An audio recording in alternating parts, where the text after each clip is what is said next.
I feel like I have a very stressless marriage. You feel like you have a stressless marriage? Like, you guys don't fight a lot, do you? I don't think we've had a fight for at least 30 minutes. I don't think we've had a fight in the past 13 years. Oh, yeah? You've had disagreements, though, right? I mean, we have disagreements, but not where we're like, not something that I would call a fight. Since we've had kids, really since before we had kids, we're pretty much pretty mellow. Because, look, Leia and I are both fairly passive, especially when it comes to family issues. Neither one of us has any interest in having a household that has a lot of conflict or has a lot of Drama. tension or anything like that. Right, we don't want that. Neither one of us likes it. I don't like it because I grew up in a house that was very low drama and I liked it. And she grew up in a house that was very high drama and she didn't like it. So we both have the same sort of goals as far as that goes. We want their kids to be raised in a house where the parents are not fighting, where we're getting along, where we actually enjoy each other's company, and we want to model positive adult life, positive, loving relationships. That's what we're trying to do, not just for our kids, but because that's a superior method of living. It's just you know, because of both of our upbringings were very, very different. It's kind of funny that we want a lifestyle that's almost exactly the same.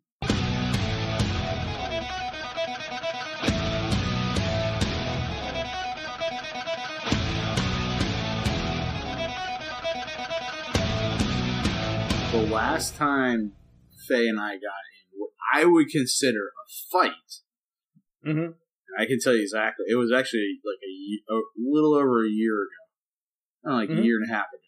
We got in a fight, and the reason why we got in a fight, like we were talking about protecting our family and stuff like that, and she said, "I don't know if I could ever even do this. I don't know if I could." You know, if someone came into my house, I could shoot somebody, and I was like, "What do you mean?" She's like, "I just don't think I could do it." And I'm like, what if the guy's like on top of me, just beating my face in, slamming my head against the tile floor? I just don't know if I could do it. And I got so mad. I was like, "Are you kidding me?" I'm like, are you kidding me? I'm like, let me tell you something. If somebody even walks in this door, they don't even have to touch you. I'm slamming them on their face. And I'm like, I'm telling her everything I'm doing. I'm doing this, because nobody comes in my home. Nobody touches any of my family. No one even hints at a threat to my family. I will destroy them. Because I'm a very protective individual, you know? It's a big part about me. I protect my family. I want to protect my family. And so when she said, I don't know if I could do that, and I go, even if I was like they had me pinned down and were just straight beating me to a bloody pulp, and she said, I don't think I could do it. And I was like, what? And like, we just kept going. She got so mad at me, and I was mad at her. I was like mad at her. And then later on, she's like, okay, I can do it. I would freaking shoot the guy. I would shoot the person. If he was on you, trying to kill you, I would shoot him. She finally came to that conclusion. But like, she got around to it? She got around to it, but she didn't get around to it when I wanted her to, and so we got in a fight because of that. It was so stupid. But isn't the rule that if another man comes into your house and beats you up, then he's the man of the house and you got to move out? No, it's not at all. No, that's not the rule? Oh, okay. I don't know where you live, but what the rules are where you live. Well, I used to live in St. Cloud, and, you know. In my scenario, I'm not being held down and beat by one guy. It's multiple guys. It's several guys. Because it's going to take it's going to take a lot. Because I'm going to be all amped up on adrenaline. I'm a big old dude, okay? I'm a big old dude. So it's going to take a lot to get me down.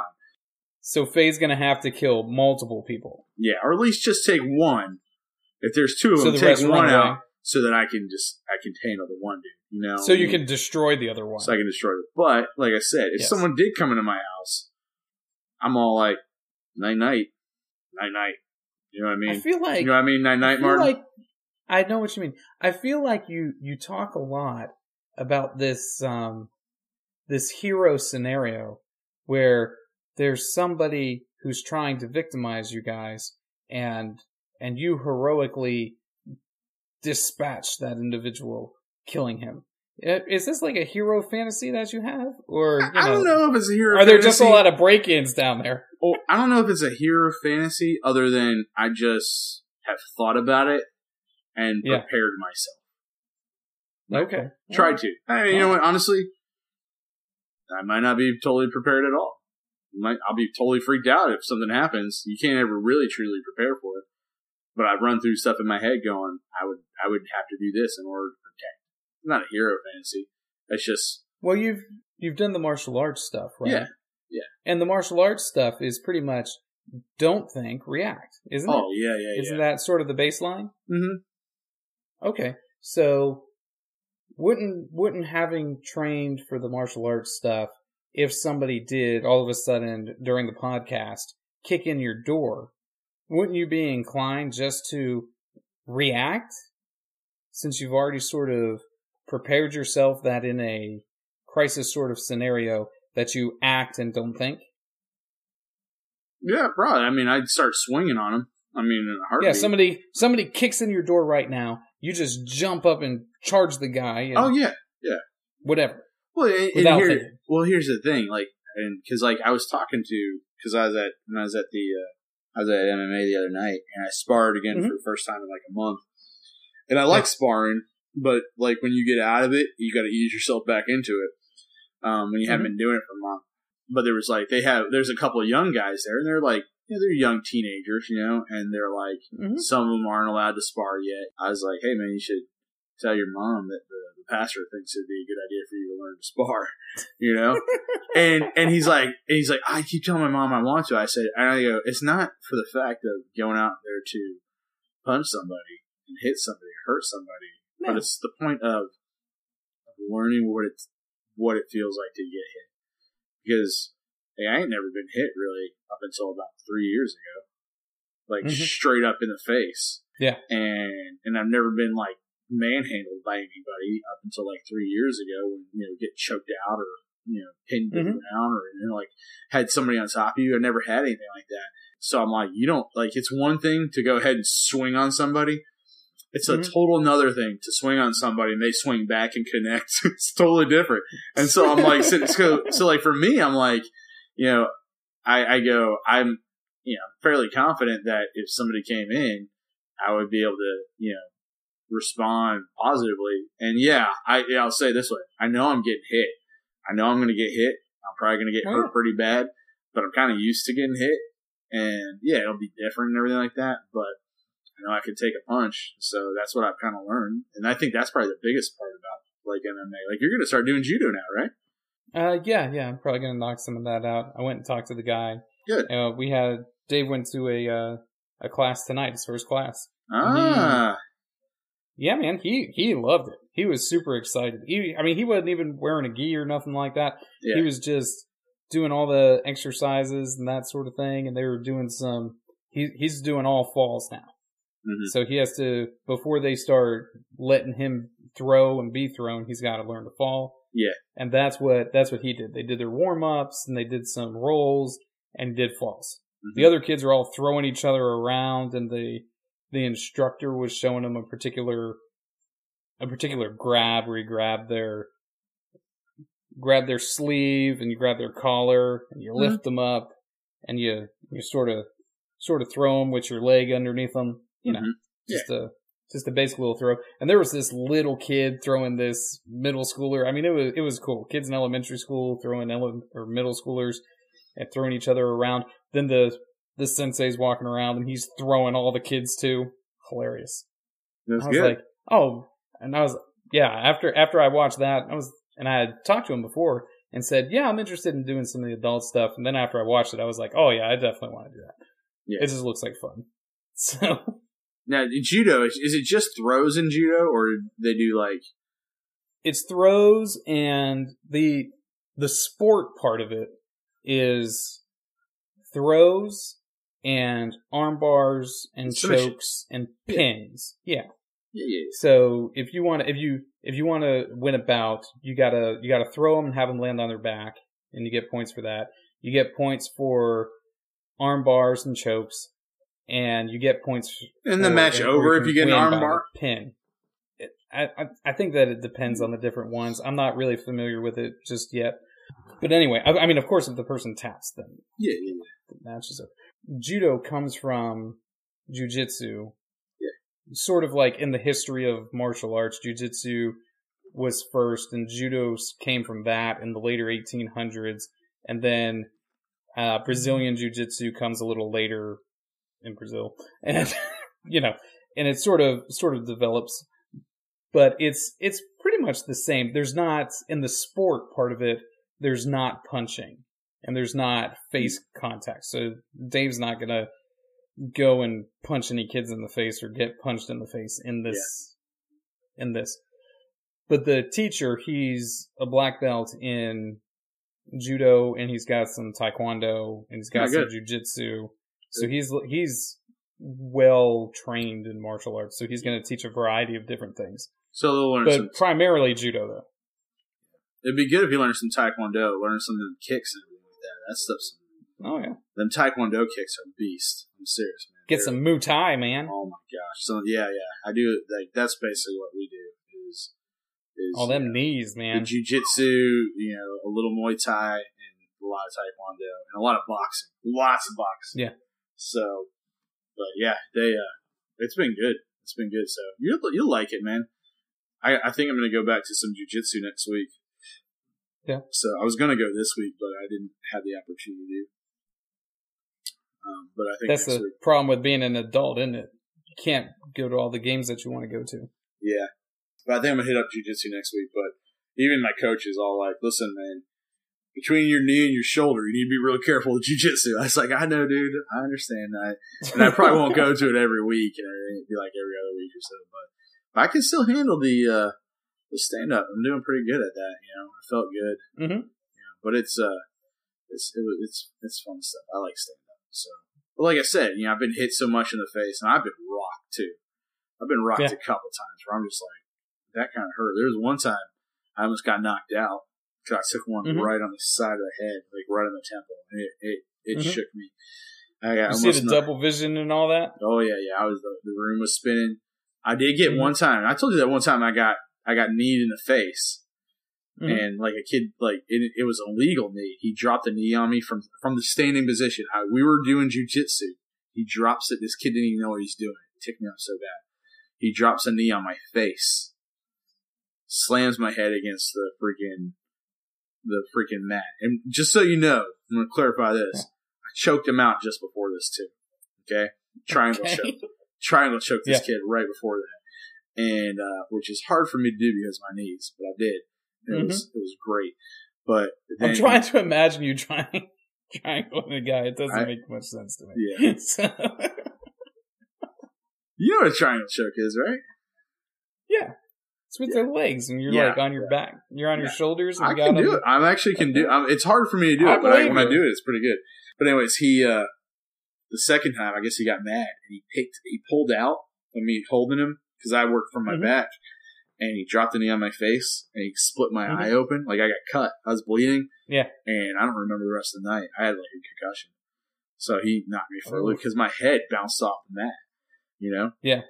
Because he picked me up and slammed me down. My head bounced off the mat. So there was that. And then about 3 months ago, I was sparring and took a nice hook to the jaw. And, like, I'm a mouth breather, so I always have my jaw open like that. And it took a nut, and I was like, oh, God. It felt like I had to pop it back into place. So rough. Yeah, good times. So, you're going to like jiu-jitsu. You're going to like it a lot more. Oh, yeah. I really enjoyed the combatives that I did in the Army, and that's sort of the same family. Army combatives are based on, it's generally mixed martial arts kind of stuff. So all the times I've gotten to do that, I've really enjoyed it. But it's been a long time since I've done any of that. It's more that you're going to be tired, dude. You're going to be hurting. Oh, yeah. You're going to be so sore. Every time someone new comes into the class, like, just doing stand-up, they're just, like, profusely sweating. They're sore the next day. And it's funny, because, like, I don't think I'm, like, in bad shape. I feel like I'm in pretty good shape, although I could be in better shape. But when I don't get tired. Like my arms don't get tired. I mean, I can throw a lot of punches without getting tired. So you're gonna notice a big difference, but you're gonna be hurting the first few times. Chances are you're gonna break some toes. That's real common when you do any kind of jiu-jitsu. Breaking toes, that's fun. Man. Hey man, did we get a telephone call, didn't we? Yeah, we did. Why don't we go ahead and I'll play that telephone call for us right now. And new caller, new listener, Martin. Oh, wonderful. Yeah. Mm-hmm. Hey, do you want to? What is the telephone number? Oh, okay. So we're gonna go ahead and take a phone call right now. If you'd like to go ahead and participate, you can call into the show. The number is 951-472-3273. It's 951-47-BEARD. So if you call us, you can participate in the show like this phone call that we're getting ready to listen to. All right, you ready for this, Martin? Oh yeah, let's hear it.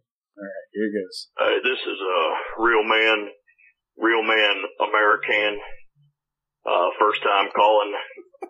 I actually just started listening to your podcast. And I guess my first question has to go to you, Martin. It was the first dad fails I've listened to. Have you had that talk with your kids yet about the birds and the bees? Or are you still failing as a father? Oh, man. My second question for you. Have you learned how to trim your beard yet? Trim it like a man? Or do you let a woman do it? Now, there's nothing wrong with letting your woman do it. Sometimes I let my woman trim my beard. When she asks me nicely. Oh, so nicely. Well, anyways, I gotta let you go. I gotta eat my rare steak and then clean all my guns before I go to bed. This is Real Man American. Over and out. God bless. God bless. Real Man American. Man, that guy. Man, he was all over you, man. What's up? I feel so inadequate all of a sudden. I don't even know why. Is it on account of the rare steak or the cleaning of the guns? Well, I'm trying to think because I do eat my steak rare, and I do try to keep my guns clean. Yeah, right. Yeah. I don't want them to be. You know, want a dirty gun. No, you come back from the range, you clean it up. Yeah. Put a little lube on it. Put it up. Yeah. And take it out every once in a while. Give it a little wipe down if you haven't fired in a while. Yeah. Give it a little love. I like to keep my weapons. But clean. he was all over you. Real Man American was all over That's you. Right. Well, did you have the talk? It's a valid question. He might be a little intimidated by me because I am so daggone masculine. Maybe he's overcompensating for, something. You gotta identify himself as a real man American, I don't know. But I do like this guy. Yeah. He's very funny. It seems like the kind of guy that we should be hanging out with. Yes. I think we would get along just fine with this fella. Absolutely. Yeah. Have I had the talk? The birds and the bees. Okay. I have not had the sex talk. Sex talk. It's funny because just earlier this week, Dave and I were at the Chinese food place getting Chinese food for the family. Perfect time to have the sex talk. You're not kidding, because we're there and there's like a Chinese channel on the TV with like some pandas and stuff, and he starts asking me questions about panda bears, and he was like, can a panda bear and a polar bear, can they mate and make a baby? And I was like, that's a good question. I don't know. I have no idea. It's a really good question. It is a good question because, you can breed a donkey and a horse and you get a mule. You can breed a lion and a tiger and you get a liger. Sure. Right? So can you breed a polar bear and a panda bear and get I don't know, whatever the mix of those two is? I don't know. So anyway, that conversation, Panlar bear? Panlar? Something like that. Yeah, Panlar bear. I like it. So that conversation turned into me explaining to him that semen goes into eggs, and then that's what makes the baby. And so he got, I don't know if Dave was expecting that. He got far more of a conversation than he wanted to. So while I haven't sat down and talked to him about the intricacies of human sexuality, we are breaking a lot of this stuff down as far as reproduction in general. You're taking it step by step. Right. He's 10 years old. Dave is 10 years old. Mm-hmm. And this is the part that messes me up. Right? This throws me off. He's 10 years old. It isn't going to be much longer before he'll be exposed to pornography. If he hasn't been already. Right? Yeah. Yeah. At 10 years old. Now, the first time I was exposed to like that kind of stuff, I was in high school. But it's unreasonable for me to even think that he's going to make it all the way through middle school before that sort of stuff gets seen to him. So I'm going to have to execute on this on the human reproductive side rather than just general reproduction. I'm going to have to execute on this human reproductive side sooner before he gets into middle school, I think. I think middle school is a cutoff, which means Anna is going to have to get to talk too. Now, I haven't talked to Leia about this, but I'm thinking that she and Anna are going to have the talk when it comes to all the lady aspects of it. Because I got to tell you, I'm not an expert. Right? Nope. I'm not an expert. Let her handle that. You don't have one of those. But I can tell her about boys. Yeah. And how they're scum and to stay away from. They're disgusting and they're dirty. It's just carry disease. You're not wrong. They're disgusting and dirty, and they carry diseases. Stay away from them. Oh, okay. That's right. No problem, Dad. So, to the real man American, I'm working on it. He's working on it. A year later, we're going he's progressively through it. Progressively. Not 100%. Yeah. Admittedly, not 100%. But working on it. Okay, so, and of course, the second question. Yeah, for you. The second question. Are you still letting a woman trim your beard? Not your wife. Well, since... Your wife doesn't trim your beard, does she? No, Leia does not trim my beard. I don't know that would be good for our marriage, because, we were just talking about how we haven't had a fight in a long time, and we like to have a peaceful house. I would hate to be in a scenario where she messed up my beard, and I was all upset. That's going to contribute negatively to the Zen-like atmosphere that we've created. Sure. I don't want to undo it. Yeah. I have been working on my beard a little bit. I have been doing some self-trimming. Good. I'm not super thrilled with the results. I think your beard looks good, man. I think it's looking okay, but there's some parts that I want to get under control, want to tighten it up. But here's what I'm doing. Because I wasn't super thrilled with the last time I got my beard trimmed. It was just okay. She butchered you. She butchered you. No, because I got it done in between then and now. I remember the butchering one. That was very negative. Never going back there again, ever. Don't you ever go back there again. Don't worry about it. Yeah, they're off my radar. Good. But I go to another place, and they usually do okay. This one wasn't super great. Since then, here's what I'm doing. I just do very, very minimal cuts. Very minimal. And that's how I'm getting the shape that I want. It takes a little more time. Takes a little more effort. Got to pay a little more attention. But I think that it works out in the end. Because I'm more happy with the results. Yeah. The key for me is I keep the sides here. The sides I keep kind of straight down. And it gives me a good shape under here. Now, when the sides start getting bushy like that, and I start doing the thing where it's out like that, that's when I know that I need to shape it back up. That's when you can take care of it. Yeah. So, good.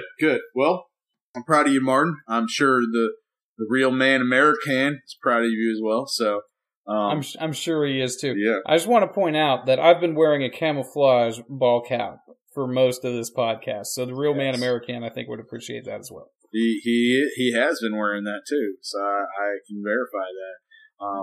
But thanks so much for the phone call. Hopefully we answer your question. And Real Man American, you can call anytime you want to, especially if you want to bust on Martin. Feel free to mess with that guy all you want to. I guess it's fine. Dude, man, that was awesome. Sure. He said he's going to go eat his rare steak and clean his guns. Why aren't his guns already clean? He cleans them every night. I think he does it every night. Welcome to intermission.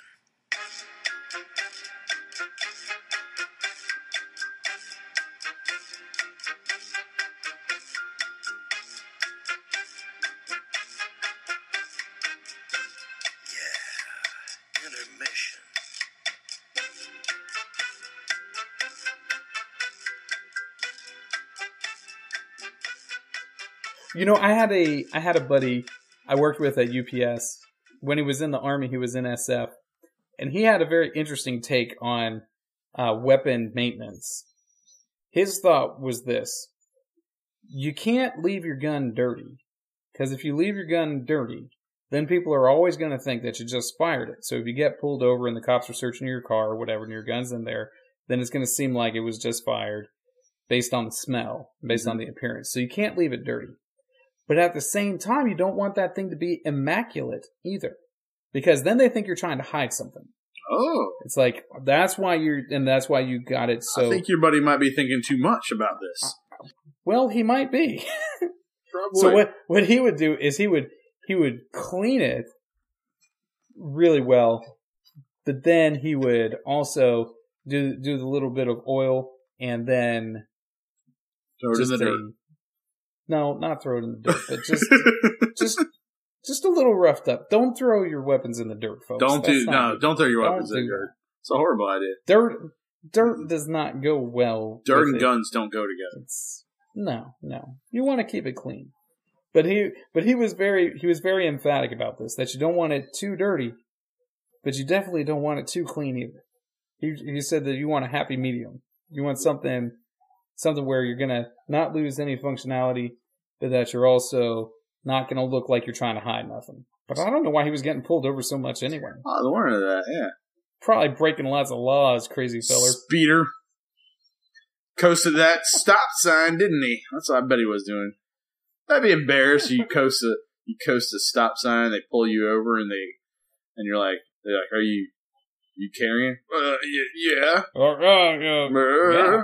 Yeah, well. You know where we are? This is Central Florida, man. Yeah, I'm carrying. You're not carrying, you're dumb. This is one of those places where you might get the opportunity of shooting somebody and not having to go to jail over it. Sure. You gotta maximize on those opportunities. Yeah. Fact. That's a fact. So, Justin, it was Ash Wednesday this week. Yeah. Yeah. Did you practice Ash Wednesday? Did you guys have an Ash Wednesday service at your church? No, we did not. Did you have an Ash Wednesday? You did not do the imposition of ashes? I did not. Did you do it? No.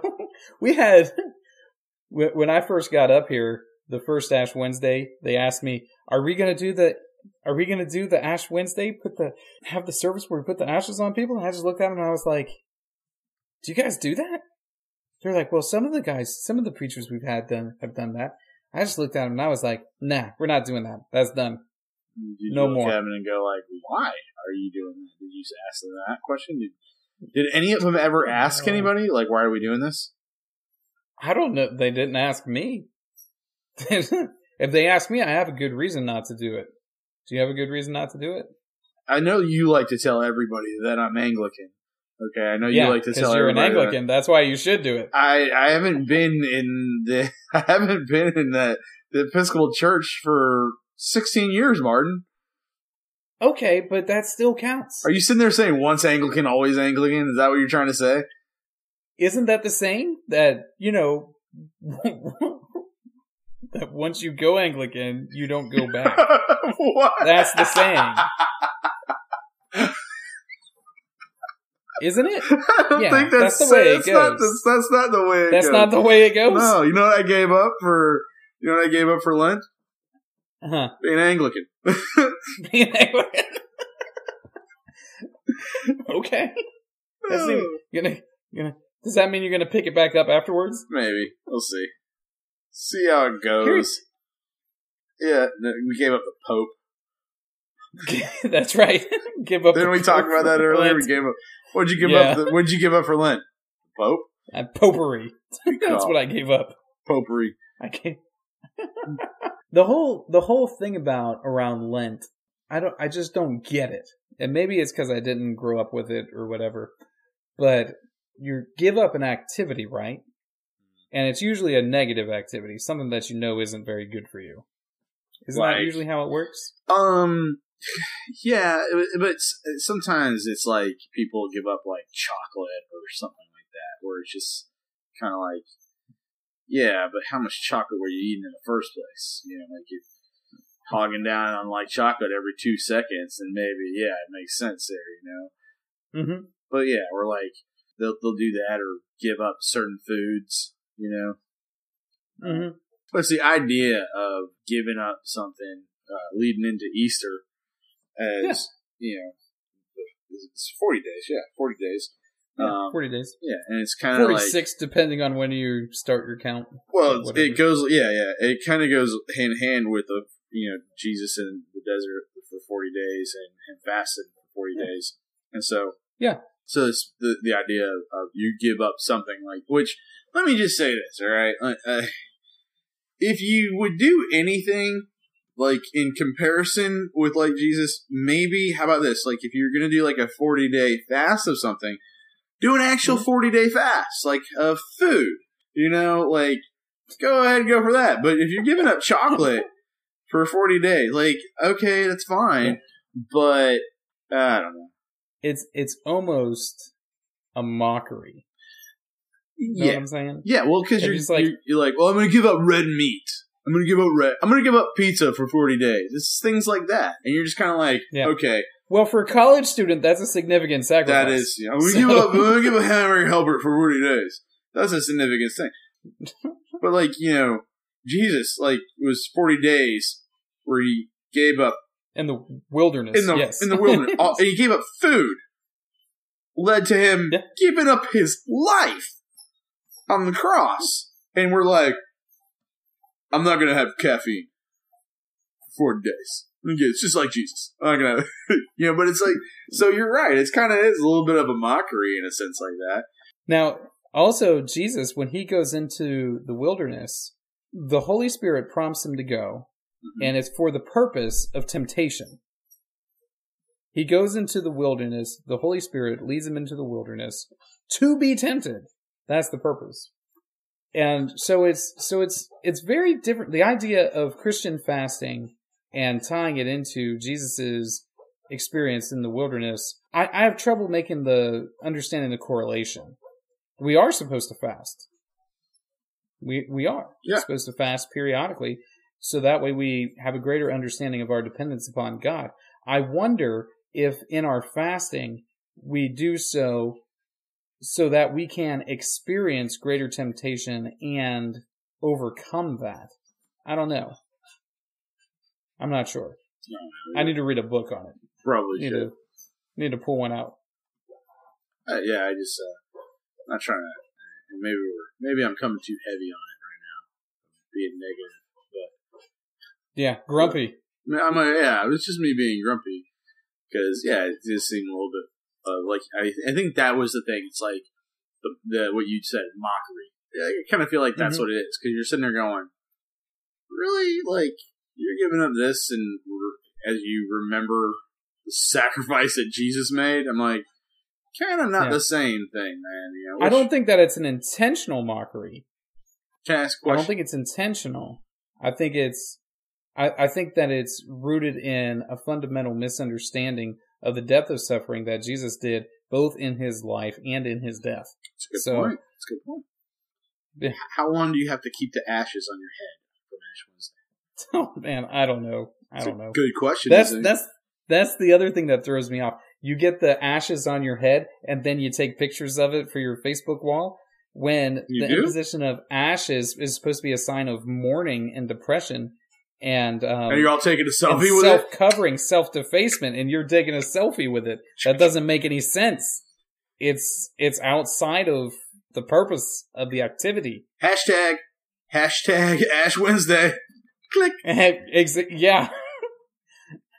I need to go check Instagram and see how many hashtag Ash Wednesday. You should do that. We should do that. On their head. I'm sure there's a million of them. I'm sure it's insane. They're all over the place. That just shows you the disconnect between Western culture and our obsession with appearance and the culture that Jesus was in. They're so drastically different. Yeah. It's amazing. Hashtag Ash Wednesday. Here we go. Ash Wednesday. Check it out. Click. So you didn't get any ashes. You're not giving up anything for Lent. You're like the worst Catholic I know, Justin. It's because I'm not Catholic. Well, just so you know, if you were No. doing a crummy job, you probably ain't even been to Mass. You're right, I haven't, because I'm not Catholic. Gosh. You're horrible. Like you're being a horrible best friend. You don't even know what I I'm just a regular Christian. Protestant Christian, that's all. Come on, That's just man. what I Like am. you've known me for a long time now. Yeah. It's a part of my life I'd rather not talk about, okay? Well, don't you know it's rude to get involved in someone's spirituality? You know, you're supposed to let them have that to themselves and not participate in that. Well, It's a hyper individualistic thing. You believe what you believe, and I'm gonna go believe what I believe. Okay, and then we'll go hang out and watch movies later. Okay, that's right. We can still play video games and go to movies and go to the club. It's all good. That's right. That's right. Love but don't try to impose your worldview on me. Don't you dare do that. Never. Don't you dare do that. Actually, I'm really in favor of imposing my worldview on others. Is that bad? Is it because I'm a bad person? Is it because you want to prove that they're wrong? That you have to be right? No, but that's not. I right now I would say no, but that certainly has not always been the case with me. Sometimes I just wanted to be right. Yeah. So we were talking about that sermon last week. Uh-huh. We were talking about that sermon that I hadn't watched yet. We were like, I told you that quote and everything, and we were trying to figure it out. And so I watched it today, actually. And so it wasn't too bad. It wasn't too bad. Actually, it was a pretty good sermon. There was a few things that I think he was a little off with, and I think he was kind of making, what do they call it? He made he basically said something where you're just like, I'm sitting there going, nah, I don't think you're right on that one. Because, like when people say, he made a comment where he's like, but he said something along the lines like, when somebody says, like, I'm just telling you the truth, you're basically just trying to be a jerk and be rude to people, is what he kind of said. And I'm like, no, not really. Like, because, I tell people the truth all the time, and I'm like, I'm just telling you the truth, and I'm not trying to. There's not like an underlying motive of me going, I just want you to know I'm right, and I'm telling you the truth, and you're stupid and wrong. Like, there's no underlying motive. So it was like one of these kind of all-encompassing things where he's like, he kind of a blanket statement where, like, that's what you're doing, and I'm like, not really, dude, but okay, I'll just let that one pass, But for the most part, it was pretty good because he was talking about how, there's lots of people where that is the mentality. So no, I know. Yeah, I do agree. There are a lot, but I think it's being a blanket statement like that. I don't know if it's the wisest thing to do, but he basically used what we had talked about a couple podcasts ago, the AHA. Yeah, those guys. Those guys. He didn't use them as an example, but he used the protesting of birth control, or not birth control, abortion and everything. The protesting of that as an example of how you shared truth in an unloving manner.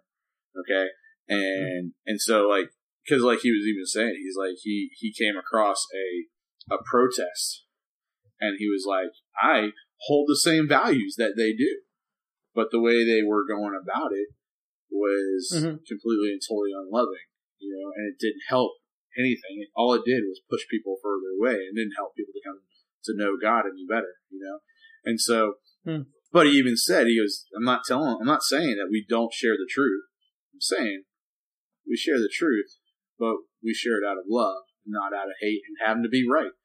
Like, I believe, he's like, I believe that, abortion, I hold the same value that they do, exact same value, but I don't know how they went about it was the best way of communicating that truth, And so I was like, oh, okay, all right, it's not a bad sermon. I thought it was pretty good, so.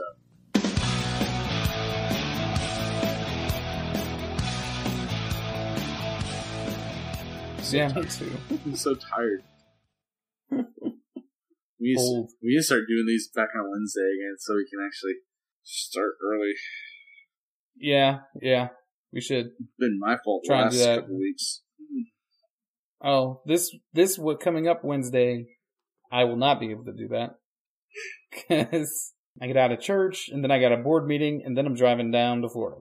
Yeah. All on Wednesday night.